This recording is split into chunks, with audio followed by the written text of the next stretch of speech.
I'm eating a plum. How about a product review? That's the dumbest intro I've ever seen.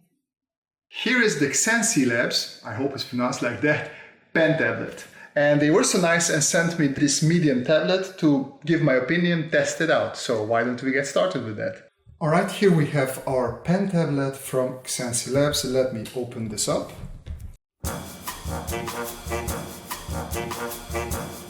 Very nice welcoming card. Thank you, danke, merci.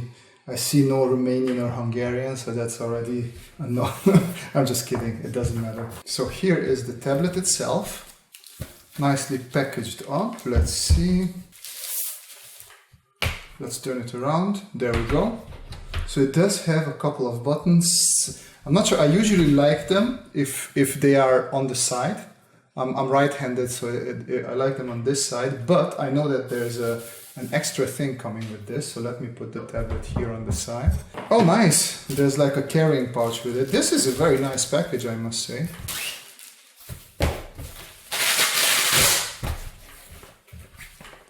This is really cool, I must say, that's nice. Okay, so this is what I was talking about. So instead of having the buttons here, we have this, which you can just put to the side, and that's where the side buttons are. I like this. Let's see how it works, because I usually I tried it on a previous device, not similar, and I don't like it if this is detachable. So let's see how that will work. I imagine this is the carrier for the pen tablet. Oh, that's nice. Feels good. These are probably the cables.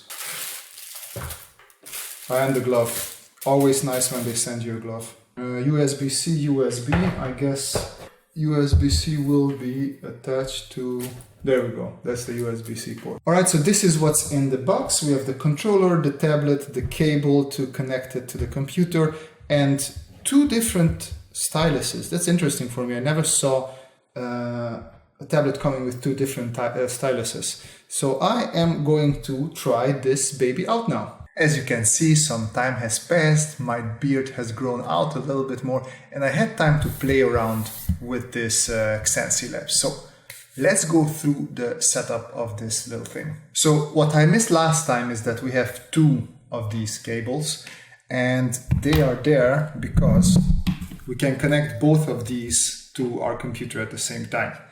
And what I didn't realize last time is that we have this little dongle thing, which is technically our USB connection. So these are there to charge these little devices, but they don't need to be connected all the time, because at any moment or point we can just put this dongle in and get our connection. And if you only have a USB-C, this is basically the USB-C connector, right? Very understandable what's happening there. So I did most of the work on my laptop, and I didn't set up this computer yet. Let me set it up on this computer so you guys see how I set up this drawing tablet. Alright, with the driver installed, all you have to do is press this leftmost button, and it shows you that the pen tablet is at 93% charge, and we have the two styluses, or pens. it's easy to say pens. So we have the two pens that we can configure. I'm just going to tap it. You can set up your pressure. So I can pull it down if you want to press lighter, or if you want to press stronger, you can push towards the heavy. You have like quite advanced settings here as well. I think I set up, cancel. So I set up my previous, the other pen to like this level of softness. And I already have Sketchbook here open. It is also a little bit weird because from the get-go you can't see it, but the mouse goes off because I have a 2-monitor setup. So let me pan up a little bit. So my 2 monitors are here, and my mouse tends to go from one to the other right now. So I bring this one up again, and you can go to tablet. Here we go. And you see that the right button is the switch display. So I'm just gonna press it once. And now we are on the correct display. If you're not on the correct display, you just keep on pressing it. Right now on the other display, you can't see the mouse, press it again. Now we're on both displays, and then one more press brings it back here. So with this, you can actually start already drawing. As you can see, I I started here. I'm not going to talk about how to get back into drawing on a tablet because I did in previous videos. I did spend around 2 weeks drawing on and off with this tablet just to get back into the flow of things. One thing that's cool, so I like this one more just because it's the thicker one and it's what I'm used to, but this is quite nice and slim and thin.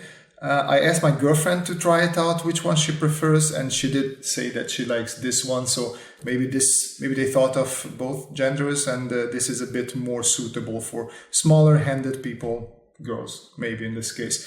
A difference is that you only have 2 buttons on this one. Meanwhile, on the big one, you have 3. I didn't really use all 3 of them. But I set it up like I have them usual. I have a right click and I have a middle mouse click. The upper button I didn't set it up particularly. So as you can see, both work perfectly fine. Let me go back to home, the 3-button pen. And here it's not set up yet. So let me quickly do that so you guys see what I do. So right click is correct. We don't care about double click. So I usually switch that to middle click. And yeah, sure, it can be undo right now, but I never really use that, to be fair.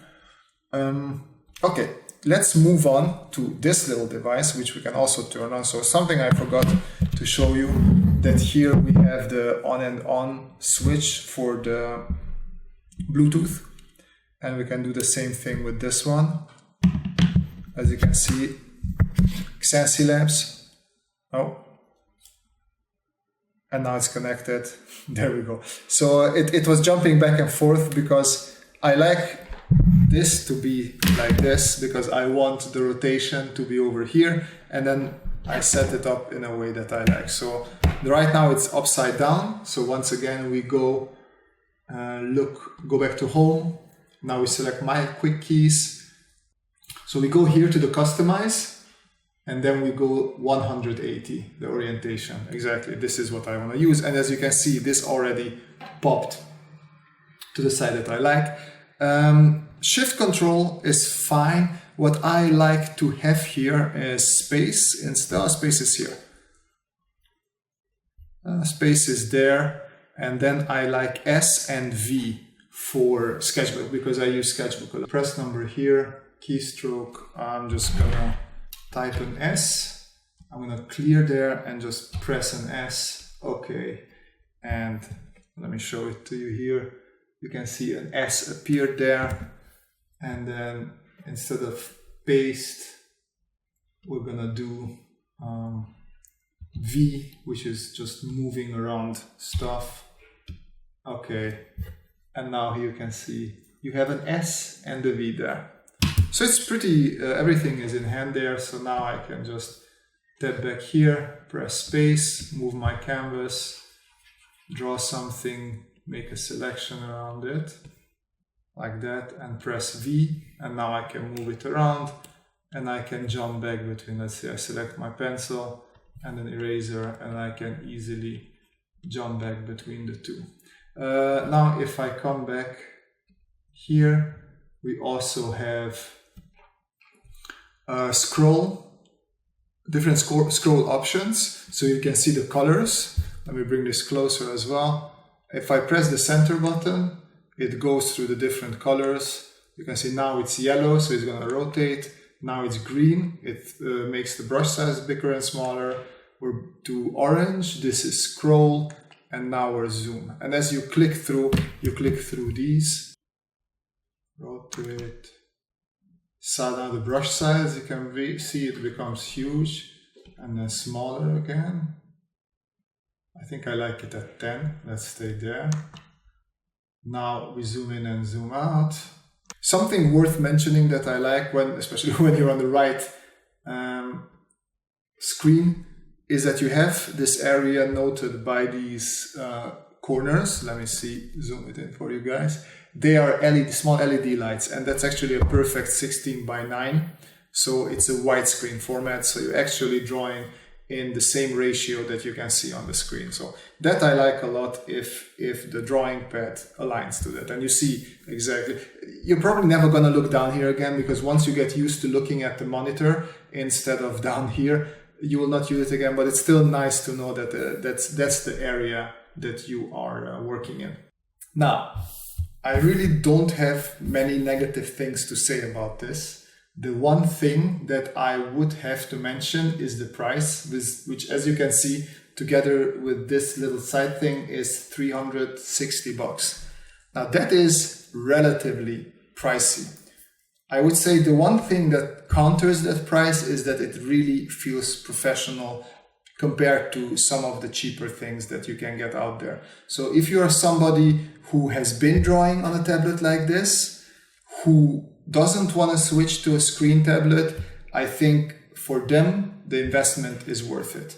Maybe if you just started out with digital art, you might go for a cheaper version, not this version. But if you are a professional or you're becoming a professional and you do not want to switch to a screen, I think this is definitely worth it in that case. And to talk a little bit more about the positives and negatives, I'm going to run this little sketch in the background so you lovely people have something interesting to look at while I talk. I did mention that this thing feels very professional. The driver install was very fast, everything got recognized immediately, the UI to set up all the buttons is very clear and intuitive, and the drawing experience is as good as it gets. It is hard to do reviews of drawing tablets and not compare the current product to a Wacom tablet, and I am going to do that as well. My last non-screen tablet was the Wacom Intuos Pro, the large model, and that was somewhere before 2016. And I must say, the look and feel of this reminds me very much of that. It is smooth and the pressure points are more than enough for a very responsive drawing feeling. Initially, I was a bit scared that compared to the large tablet, this is going to seem a bit small, but since for the last years I've been drawing on my 13-inch screen, I must say this size is so much nicer for travel and easy to use on a more limited desk surface like I have here in front of me. So the medium size of this tablet is perfect in my opinion. I've been drawing with my laptop and I've been carrying it left and right in the house, working a bit on the kitchen table, a bit in the living room table, and yeah, I really like the transportability. As I mentioned in the beginning, while I think that the separate hotkey buttons are cool, I'm not a fan of a loose little device next to the drawing tablet. I would rather have more buttons up the tablet, but I do understand that that would make it bigger and bulkier, and probably the design also would lose a little bit. But I did end up just using the keyboard shortcuts in the end, so I would say just lose this, and so that way you already bring the price down by almost $100 if I remember it correctly from the website. So yeah, that might be even more worth it for you. And let me finish this video with saying yes, it is a bit expensive, but compared to an XP pen that I did a review not so long ago, I do feel like this is a little bit better. You do feel that extra invested money. And if you are not a beginner, but someone who loves the pen tablet experience and you want to upgrade from a beginner level tablet to something better, I can really recommend this. But maybe skip the quick keys attachment and go just for the tablet. And with that, we have come to the end of this video. I hope you found it useful in making a decision regarding this fun little tablet. Feel free to leave your comments and questions below. I really enjoy reading your opinions and try to reply to your questions as soon as possible. If you want to support me, you can check out the links in the description to my Coffee or Gumroad. You can also find the link to our Discord community there. And don't forget that we have regular live streams every Thursday evening from 8:30 Amsterdam time. But as always, the most important part is that you folks have a great time, and see you in the next video.